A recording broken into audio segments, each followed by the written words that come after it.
I understand there are 28. I understand there are 28 other presentations going on right now, and apparently an air show. So thank you for. I had a little bit of competition, but you were all excited about fire extinguishers. Fantastic! Don't all get up and leave. You use fire extinguishers, right? Okay. No, there's some. Let me introduce myself. So my name is Chris Dieter. I'm with H3R Aviation, and been there for almost 19 years. It's a great company, but we sell fire extinguishers, aviation fire extinguishers, and during the 19 years that I've been there, I've had a chance to speak with lots of pilots. We deal with all the distributors you're familiar with, Aircraft Spruce, Sporties, Chief, Boeing, formerly Avio, etc. We also sell to and deal with a lot of different OEMs, Piper, Cirrus, Gulfstream. So on top of all that, I've been involved in participating with the FAA in I gave some feedback, not that they took it, but I was in a working group that gave feedback on the advisory circular AC 20-42D, which is all about fire extinguishers. So I hope that what I've learned over the years will have given me some information that might be of use to you, and hopefully I can answer your questions. All right, why do you need a fire extinguisher? This is what I'm going to cover today. Why you need an extinguisher, causes of aircraft fires, types of extinguishers that are out there, because there are a few, and it's been really busy today at the booth. In fact, I barely made it here, but people are coming up with some great questions, and there's still some confusion out there, so hopefully I can clarify that. We'll look at installation, inspection and maintenance, and then how to use your extinguisher and make sure you know how to use it when, hopefully it won't happen if the time comes. But first of all, how many of you are pilots? I'm curious. Oh, that's fantastic.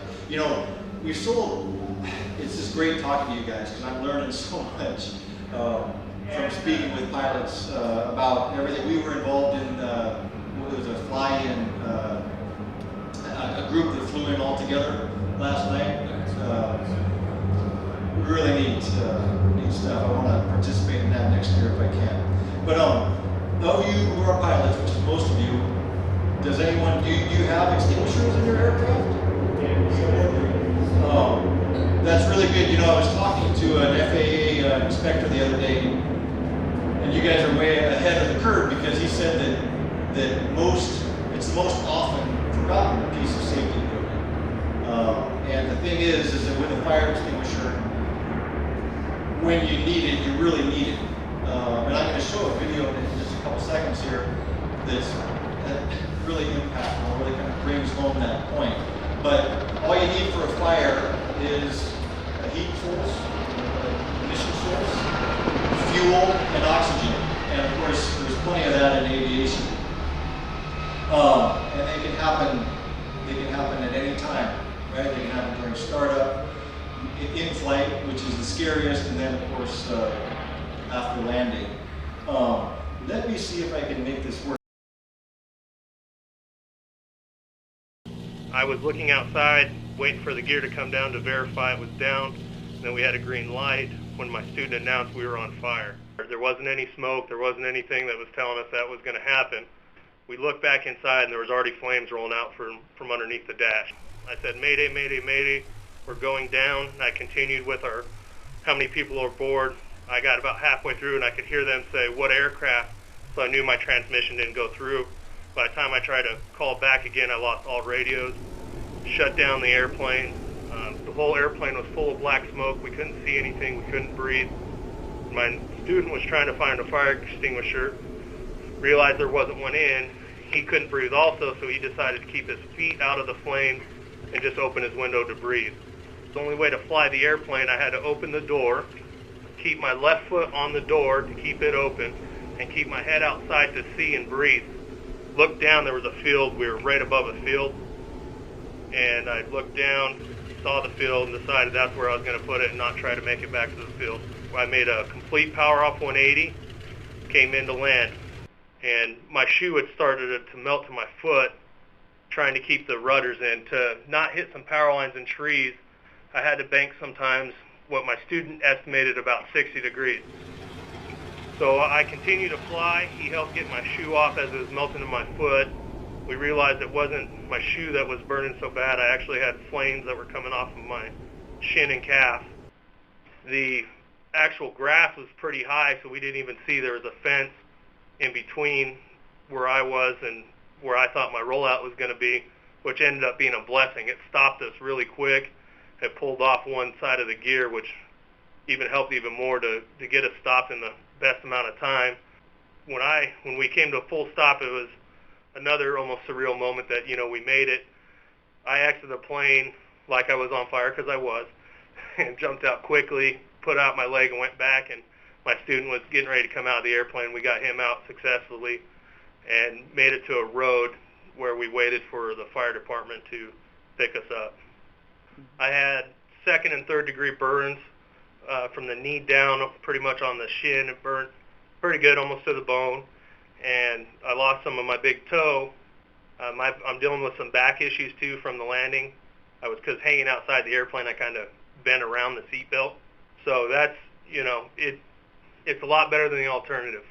From the last NTSB report, which I printed off on the 25th of this month, they suspect that it was a hydraulic pump, which is located on the pilot side of the firewall, was the cause of the fire. So that puts the flame starting inside the cabin, not on the engine side. I always give my students a hard time when I'm flying and ask them, what are you going to do? Where are you going to land right now if we have an emergency? And you never know when that's going to help. And in both cases, I knew exactly where I was going to land. To just let you know how quick the fire happens in an airplane, by the time we had even landed, which was probably estimated at 30 to 45 seconds, in the aircraft, by the time we had exited the aircraft, the entire dashboard was already melting and the whole floorboard was melting, including the bottom of our seats. But I think having a key point in your mind saying, if this ever happens to me, I'm going to do this. Because you don't know if it's going to be 500 feet off the ground or 10,000 feet. You never know how much time you have. The pilot was a flight instructor teaching another wannabe flight instructor, and they deployed the landing gear as part of their practicing. And then what happened when they actually went to land is that there was a short in the terminal lug connected to the hydraulic pump for the landing gear that led to a fire. And he had between 30 to 40 seconds, believe it or not, he said, to get on the ground. And because that fire immediately filled the cabin with smoke, and they had no fire extinguisher, the pilot had to prop open the door with his leg, lean out so he could breathe and see, and he managed to land the aircraft. So it was pretty impressive.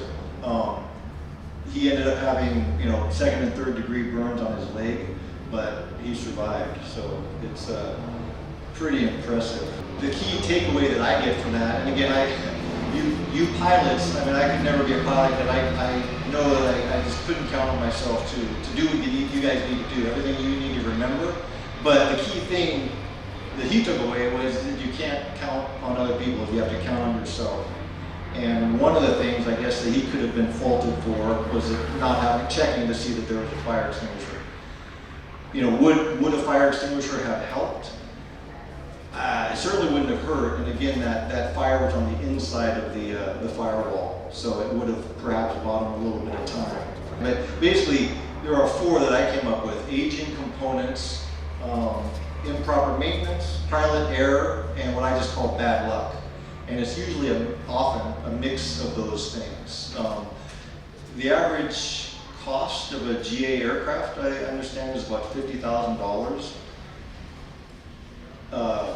I'm sorry. The average, does anybody know the average cost? Just overall. So yeah, not new. New is insane. The average age, I meant to say, of a GA aircraft is 50 years. And so it's no surprise because they are so expensive. And lately, I guess the cost has been going through the roof. I read one guy sold an aircraft in 1999 for $43,000, and it recently sold with a lot more flight hours on it for 130. So lots of inflation there. But anyway, it's no surprise that the age of aircraft is growing, and you're going to have aging components.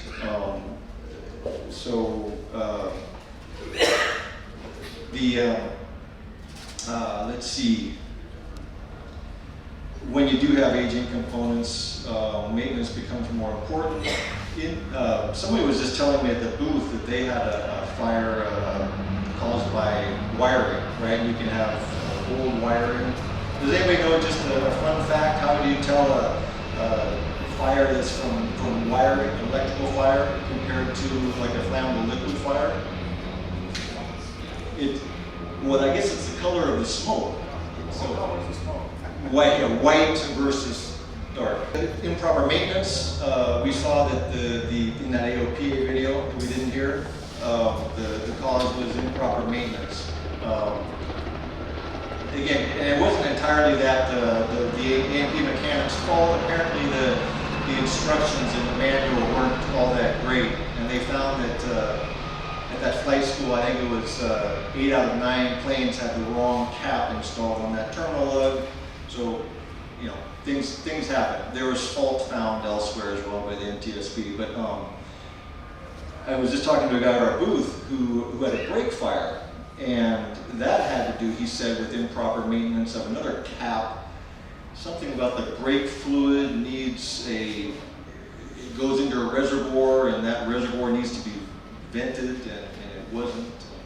They used the wrong cap, and that led to a fire. So lots of things can happen, improper maintenance. And then pilot error, again, I'm learning so much today. A woman pilot, not that her sex had anything to do with it, but she, on a cold day, overprimed, flooded the carburetor, backfired, and that led to a fire as well. So pilot error can sometimes happen. And then there's what I refer to as bad luck. I also read in some comments on YouTube, someone was commenting on a video saying that they put in a brand new battery and it shorted and caught on fire. So what are you going to do if you put in a brand new battery and that happens? There's only so much you can do. Similarly, there's how are you going to know if when your cell phone or your laptop, apparently those are catching on fire more often, and if you drop it, damage the battery, you might not know it's damaged. So they definitely happen, in-flight fires. Does anybody have a fire containment bag? I think if I were a pilot, I might look into getting one of those. Those are things that airlines, business aircraft mainly, are using for laptops and things that do catch on fire. It comes with a set of like barbecue mitts where you grab the burning laptop, throw it in, and either dump liquid in, or sometimes there's a chemical agent that you can press a button and it fills up. But something I think we're going to be seeing more of in general aviation. Okay, what type of extinguisher do you need? And I think that the easiest, the most straightforward guidance you can get is if you look at your operating manual or the IPC, it'll tell you that. Like any Piper or Cirrus or Cessna, well, depending on the age, would probably have the extinguisher on the IPC. So getting the same extinguisher makes a lot of sense. But fire extinguisher companies have gone out of business over the years, and so if you can't find the same one, then you need to get one that's similar. So in similar, what would you be looking at? You'd be looking at the agent. So if it's a Halon extinguisher, you want to get a Halon replacement, and then you look at the UL rating. What you don't do is look at the size and the weight. So each extinguisher has a UL rating, and that's what you need to match. And I'll get into that just briefly here. if you don't have it on your IPC, the extinguisher, and you don't have it in your aircraft, then that AC that I mentioned before, AC 20-42D, it says that if you've got an aircraft that's less than 200 cubic feet in interior volume, then you can get by with a 2 BC rated extinguisher. And I think that's probably the size that most of you would need if you got a smaller aircraft. Here is what that looks like. Hang on one second. So this is a 2 BC rated extinguisher, and it's a pound and a quarter of Halon, this particular unit. So that's the size we're talking about. I think it's about 10 inches tall. There are Halon alternatives now that I'll get into, and here's the newest Halon alternative called Halotron VRX, and this is about the size of a 2 BC rated extinguisher. Yeah, and so if it's larger than 200 cubic feet in room diameter, room volume, then you need a 5 BC. Sorry, oops. Okay, there we go. And again, I wanted to mention that it's the UL rating. UL is, of course, Underwriters Laboratories. They're the one who tests the extinguishers. And so the size may vary, but the effectiveness is indicated by the UL rating. But there are classes of fires, right? That's when I say 2 BC rating. There's also ABC rated fire extinguishers, and an A class fire is common combustibles, okay, like wood and paper and actually rubber. That's your A class fires. B is flammable liquids, so avgas, oils, some lubricants. C just means that it won't shock you if you spray it on a live electrical fire. That's all that a C class means. And then D is for flammable metals like titanium or magnesium. So these are some of the main categories of fires that are listed in that AC that you need to be aware of. What the FAA says is, again, B and C, flammable liquids and electrical fires. That's what you need to be most concerned about. I will point out though that even BC rated extinguishers like those there can also put out A-class fires. They're just not rated for it. The difference is they don't put it out effectively enough to get a rating, but they still can put them out.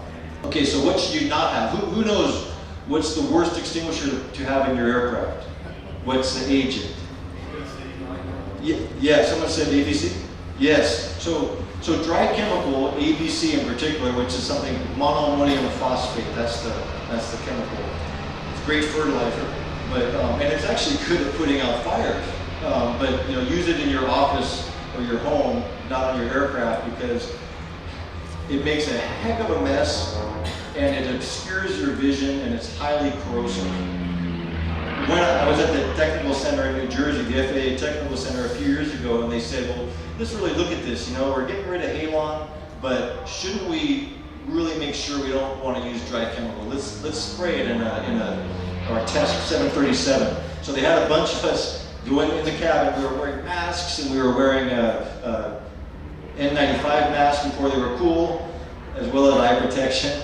And they sprayed it, and it was amazing. It was amazingly intense, the reaction you get when you're surrounded by this. So has anyone ever fired one before? Sometimes companies, do OSHA requirements, and they have their employees spray fire extinguishers. I've done that once too, but anyway, not something you want in your cabin. You just can't see. And so they've told me that you need to take apart the aircraft rivet by rivet to make sure because you just can't clean this stuff up. Yeah, bad stuff. Effective, but not good. Quickly, CO2 is also not something you want to use. It has no effect on A-class fires, common combustibles. It's big and heavy, but it removes oxygen from the air. So it's something you don't want to do in a low oxygen environment. So clean agents, as the name implies. That's what you want to use, and there are a few that I'll mention, but the key thing about clean agents is they don't make a mess, they're not corrosive, they're basically a liquid in the bottle that turns into a gas, a rapidly evaporating gas when you spray it. And so if you've got a wiring fire, electrical fire under your dash, spray it under there and you can put it out. It'll go after the fire and it'll get around things. They even developed a test at the FAA, a minimum performance standard, where they have this contraption about twice as big as this area, a narrow, like a box, kind of like a massive fish aquarium, but it had like a maze of slats in it with holes. And anyway, and then it had a port, and so they would spray the extinguisher through the port, and there were, I think it was 20 cup burners, flames, 5 candles basically. And in order to test the effectiveness, they did a Halon 5 BC rated unit, sprayed it, and saw how many little candles it put out, and then they did the same thing with every alternative agent, Halon alternative, because they were trying to match that effectiveness of Halon. So there are a few different types. Halon is the gold. You've all heard of Halon fire extinguishers, right? They've been around since the 70s, used extensively. Then there are alternatives, Halotron, and these are all mentioned in that AC, but Halotron 1, FE36, and now Halotron BRX are the most common clean agents. And Halon is really in my opinion, it's still the best. There are some issues with it, but it's not good for the environment, that's for sure, the ozone. But smallest and lightest and least costly. The big negative is that, and this is the big news that not many people know about, is at the end of 2024, actually January 1st, 2025, no one can manufacture Halon fire extinguishers with a UL listing. And that UL listing is important to the extent that you care. The FAA likes UL listed fire extinguishers, so you can compare and it's been tested to a standard. But so that they won't be available after that date. So they're probably going to become more difficult to get. The good news is that if you were to purchase one prior to that date, there is still plenty of Halon out there, so you can service your extinguisher in the years to come. At least for a significant, 10, 15 years, from what I understand. Yes? Yeah, you're talking about the fire extinguisher? Yeah, so all fire extinguishers, certainly all clean agent fire extinguishers, dry chemical, they follow NFPA 10, which is National Fire Protection Association Code 10, and it even says on the label, follow NFPA 10. Basically the inspection and maintenance that you go over is, to answer your question, 6 years. But you basically every month you need just to check and see that it's charged, because fire extinguishers do leak, any fire extinguisher. And then once a year you need to weigh it. Every 6 years you need to take it to a fire service company, and then they will empty it and on the second 6-year period, it actually undergoes a hydrostatic test of the cylinder to make sure that it's still good. Halotron 1 is the other one. It's roughly twice as big and heavy. It's a good agent. It's about the same price, a little bit more. But Halotron 1 is good stuff. It's not perfect. It also harms the ozone a little bit, so it's actually going to be phased out in the 2030s time frame, but it is a good option. FE36 is another agent that is a different type of chemical, but it's doesn't hurt the ozone, but it leads to global warming. So it's got issues as well, and that's kind of being phased out, but it is still available. I'm not sure for how long. We used to offer a similar agent, an HFC, which is what it is, and similar to FE36. We stopped selling it because it was there are quotas, and it's just harder to make sure you've got the supply. All right, and this is the new one, Halotron VRX, and you know it's closest in size, as you can see. I hope you can see. These are both 2 BC rated extinguishers, so they're closer in size. Boeing and Airbus have gone to this, and on the negative side, it's just doggone expensive. It's like 6 times as expensive as a Halon extinguisher. I don't see it being a big seller for us or anybody. While you can buy this for $250, $60, something like that, whereas this is about $1,400. So it's. But the good news too is, I mean, it's good. It's not bad for the environment. So no phase count, no. That's the positive side. And if anybody here is from Europe, that's all you're going to find is that product. They don't allow Halon. In the U.S., unlike Europe, you can, as you've probably gathered, you can continue using Halon. There's no retrofit requirement coming or anything like that. Whatever extinguisher you get, I mean, even if you get dry chemical, the quality is just really important. I talked to a pilot, this is many years ago, but he had a break fire, jumped out of his plane with his fire or his Halon extinguisher, went to use it, and the top fell off. It was a plastic top. Now, I don't know if it had been kicked or something, you know, in the aircraft, but in any event, he didn't have anything to fight the fire with. Fortunately, he did have, you know, on the ramp they had the dry chemical, or they had some fire extinguisher. I'm not sure what kind it was. They put out his fire, but you can't count on that. And this is one of those extinguishers. They're lightweight. They've got you know, plastic parts, and so it's good. You like lightweight in aircraft, but the top can come off, right? And the inside, the siphon tube, that's like the straw that, you know, pulls the agent out, is plastic. And like this one here, different manufacturer, we accidentally dropped that, and it can break. It was very old, but they do get old over time and break. So there was a recall of 42 million fire extinguishers in November of 2017, and even the FAA sent out an advisory about that because although it was dry chemical fire extinguishers, they recognized that some pilots use dry chemical. So, and the problem was the plastic handle, and it affecting, you know, probably only happened 3 or 4 times, but the manufacturer did the right thing and recalled those. Let's see. I'll show you what it should look like if you get a quality extinguisher, ours or somebody else's, because there are a few on the market. This is empty, so don't worry.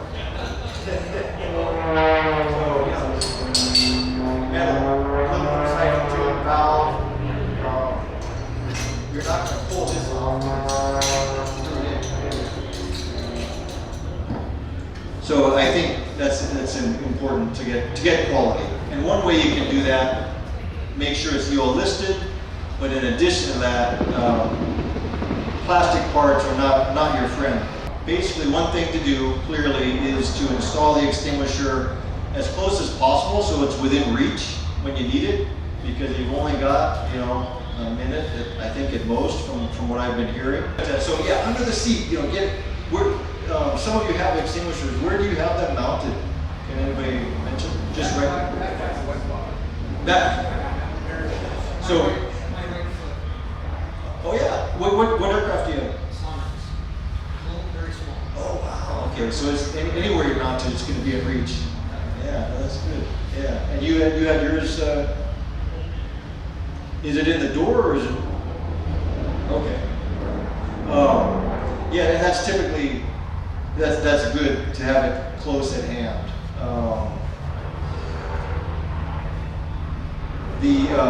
Obviously, right, if it does come in your aircraft manual, you got to defer to that. You guys do so much yourselves, but again, I would never trust myself, but do you, have any of you installed it yourself, or have you used an A&P mechanic?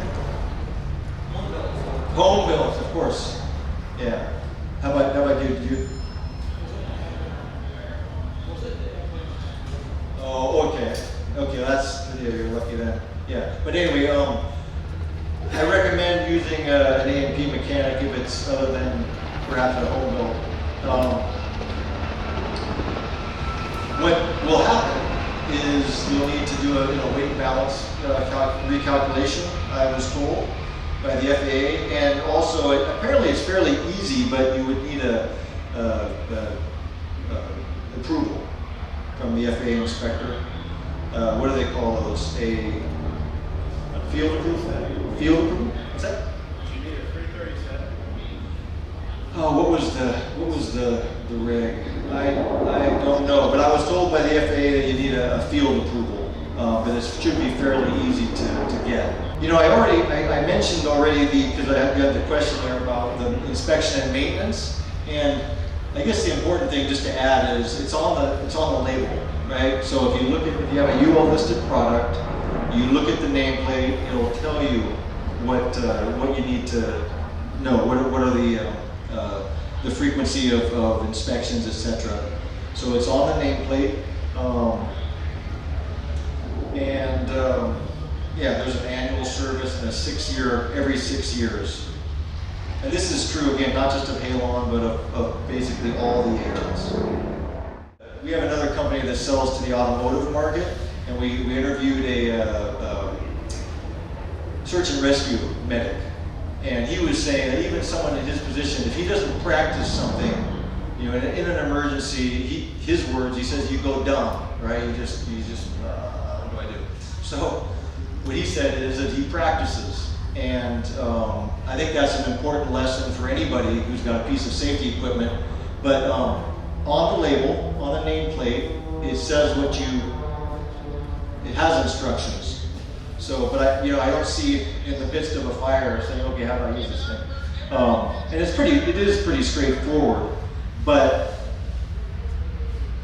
what you do is, and you have to just kind of pretend like you're doing it, because as soon as you pull this pin and break this tamper seal, you've kind of voided the warranty.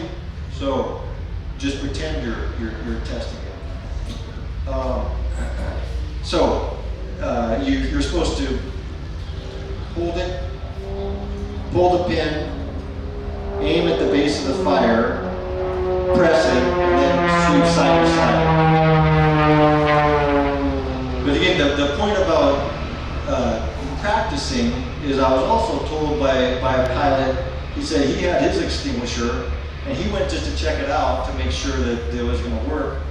And it had been in there, I guess, so long untouched that he couldn't even get it out of the bracket. It was like it was rusted or something. So anyways, it's important. That's the reason for the monthly check, is to look at it and make sure that you know where it is and you can disengage it from the bracket and use it. But it's pretty straightforward. Any questions about that? Yeah. I'm a small pressurized aircraft, and I'm concerned about deploying the Halon in a pressure vessel. Will I be able to breathe? So absolutely. So it's a good question, and we do get that. The FAA actually put out an AD about that because they found that this is a few years ago, but pilots, commercial airline pilots, were telling their flight attendants, don't touch the Halon, right? Even if they have a fire. And it's because they're worried about Halon. I mean, everybody saw Terminator, right? And there's that scene where they're trying to escape Arnold, and he said, oh, the Halon systems have gone off, right? So we're all going to die. But it's really not quite so dire, right? And the FAA, getting back to that AD, they had to do an AD 120-80 where they instruct everybody that, hey, the combustion products, the smoke, the carbon monoxide, all the nasty chemicals that come off of a fire are so much more dangerous than the halon that use the halon, put out the fire, and that's most important.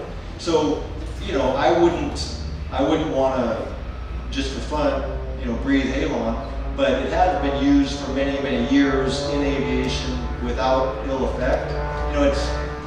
People think that it removes the oxygen from the air, but it actually breaks the chemical reaction of the fire, not by removing the oxygen. That's what the CO2 does. Again, another reason not to use CO2, but halon just interrupts the chemical reaction to stop the fire.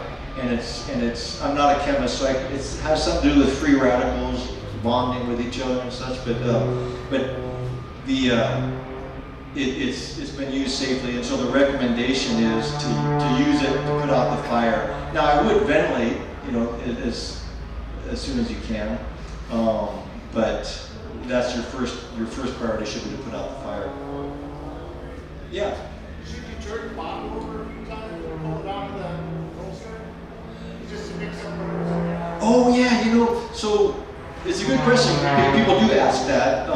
With halon, it's certainly not necessary because it's a liquid in the bottle. People also ask, should I worry about putting it horizontal or do I have to mount it vertically? And it's fine to mount horizontally. But yeah, that comes from a dry chemical extinguisher where it used to be that you had to shake dry chemical extinguishers because they would they call it brick up, solidify. Yeah. A lot of people don't know they need to do that at home. Yeah. The kitchen goes through, it's been in the kitchen for 5 years and all of a sudden they're using it. Yeah, well again, I think most, even dry chemical extinguishers nowadays, you don't have to do that like you used to, because there are non-caking additives, that they add. But if it's something that hasn't been serviced in 10, 12 years, right? If you don't do that 6-year maintenance, then that might be a problem. Yeah. It makes for a good practice of pulling it out of the bracket. Yeah, that's a good point. Yeah. Just to, and I'll open it up to any more questions, but what I've tried to cover here, briefly as possible, is why you need an extinguisher, because fires happen. I keep hearing about people telling me at the booth about the fires that they've had. Although there's not a lot of data on it for GA either. I was looking through the data, and they have it for commercial aviation, but not so much for the GA aircraft. But we've gone over the causes of fires and why a clean agent is the best, right? It doesn't make a mess, it's not corrosive, doesn't obscure your vision, etc. And halon really, I'm really a proponent of halon unless you're, it's recycled agent, right? So even though it is bad for the ozone, it's recycled. It's not like you're manufacturing a new halon and when it's gone, it's gone, but in the meantime, let's use it responsibly. And there are a couple of manufacturers out there in addition to us. The bad thing about halon though is that there will be no UL listing. So if you care about that, like the FAA does, there's probably not going to be halon fire extinguishers after the end of 2024. So although you can continue to use them and get them serviced because the halon is still there. And then the last thing is, mount it within reach and make sure you know how to use it. Keep it serviced so that it's going to work when you need it to. That's all I've got for you. And I'm sorry about it. I can try. I got a pretty funny video, but I could try to play. Well, but yes. I'm sorry. What? Just a quick question. Yeah. Storage, does it have any temperature limitations? Oh, another really good question. We get that. So if your aircraft is exposed to temperature regularly in excess of 120 degrees, which I think can happen, any fire extinguisher, the suggestion is to get it serviced more often, so more often than 6 years. I would just, personally, I'd just keep an eye on it. So it's not gonna explode, and it's not gonna send shrapnel everywhere. But this, you know, the seals, what would happen, it might make it leak over time more quickly than if it wasn't exposed.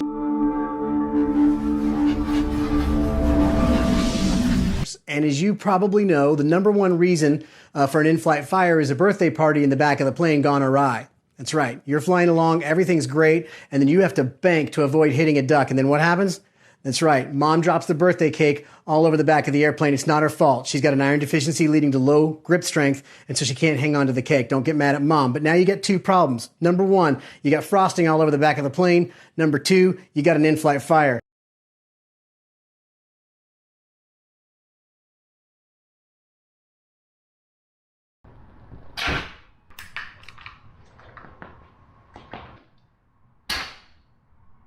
So let's say you fly a modern airplane like one of the newer Cirruses that has a gas-burning fireplace. Let's see what it does.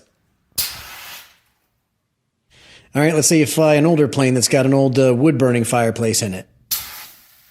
All right, I got to do more of this. This is fun.